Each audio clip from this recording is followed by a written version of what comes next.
growth.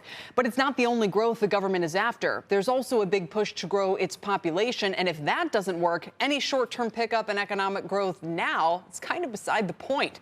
Niall Ferguson just wrote about it. He's the senior fellow at Stanford University's Hoover Institute. And he joins me now. Niall, it's good to have you back. Welcome. Kelly. I think we should also point out, it's a little bit of the pot calling the kettle black here. Our demographic trends are pretty bad as well, but China's are a lot worse. How quickly is this going to come home to roost? Quicker than was previously thought. If you look at the United Nations population prospects, which is an annual attempt to forecast world population trends, for years, they expected China's population to keep growing all the way through this decade and to a peak in 2031. But in the latest edition, which just came out, they're accepting what others have been arguing for some time, that actually the peak is here. The UN thinks it's actually just 2 years out.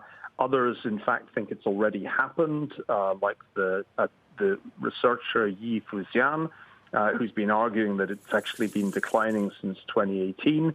But the bottom line is that whichever of the projections you look at that the UN produces, the population of China is going to fall dramatically from now until the end of the century.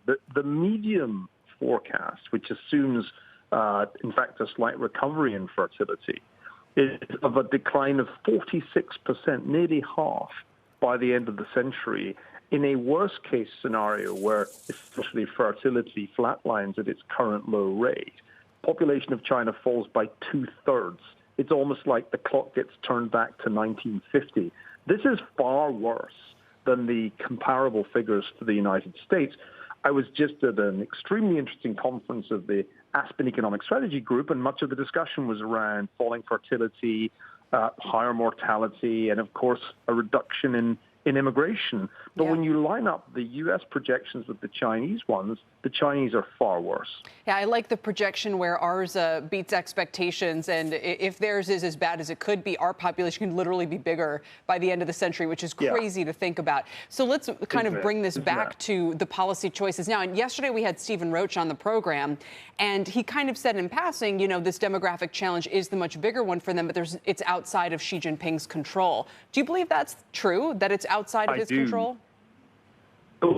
I mean, they cancelled the old policy, which came in back in the day. They cancelled that just, 6 years ago, and replaced it with a two-child policy. Too late. People are not responding to that change in the law.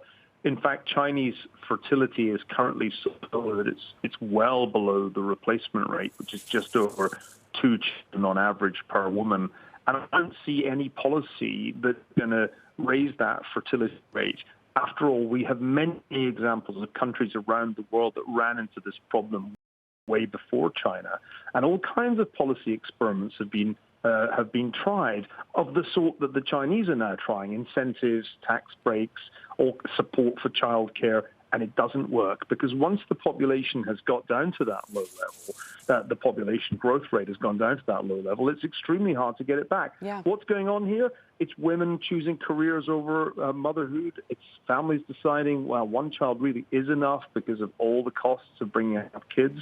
Those arguments are extremely hard for any government, even the mighty government of the Chinese Communist Party, to overcome. Yeah, no, and I do, with interest, follow countries like Hungary, which are trying to kind of target it and see if that has any success. And you mentioned China's problem is also worse because of their lopsided population, many more young males than young females. So final question. This week, they're unveiling another suite of measures to try to boost the economy, some interest rate cuts. We know Xi Jinping faces his third term coming up here, and he's trying to sort of build a more common prosperity economy. What are we really to read into these near-term initiatives then? And what are the implications for geopolitical fallout like Taiwan? Xi Jinping has prioritized for years now the power of the Chinese Communist Party over economic growth. He made that cold clown on the successful company in China, the tech companies. He made that call when he really accepted there was likely to be a shift in the real estate development sector. He even made that call when he clamped down on the very, very vibrant private sector education part of the economy. And so he's clearly somebody who puts more on the power of the party and the growth of the economy. Finally, of course, zero COVID policy, which has turned out to be disastrous. And the more infectious variant is continuing China to near zero. If it weren't for the export channel, this would really be a year of recession for China. And I think for all these reasons, China is in a very bad equilibrium where the priorities of the leadership translate into much lower growth than they thought was possible. They were targeting 5.5%. Not going to happen. They had to scrap the target. From a geopolitical point of view, of course, it means that the United States can be a little less worried about being overtaken by China than perhaps it has been in recent years.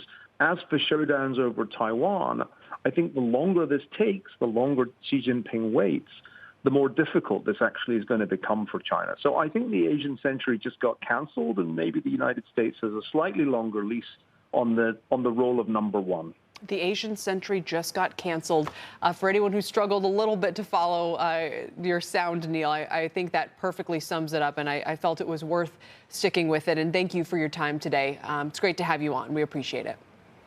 Thanks, Kelly. Niall Ferguson from Stanford.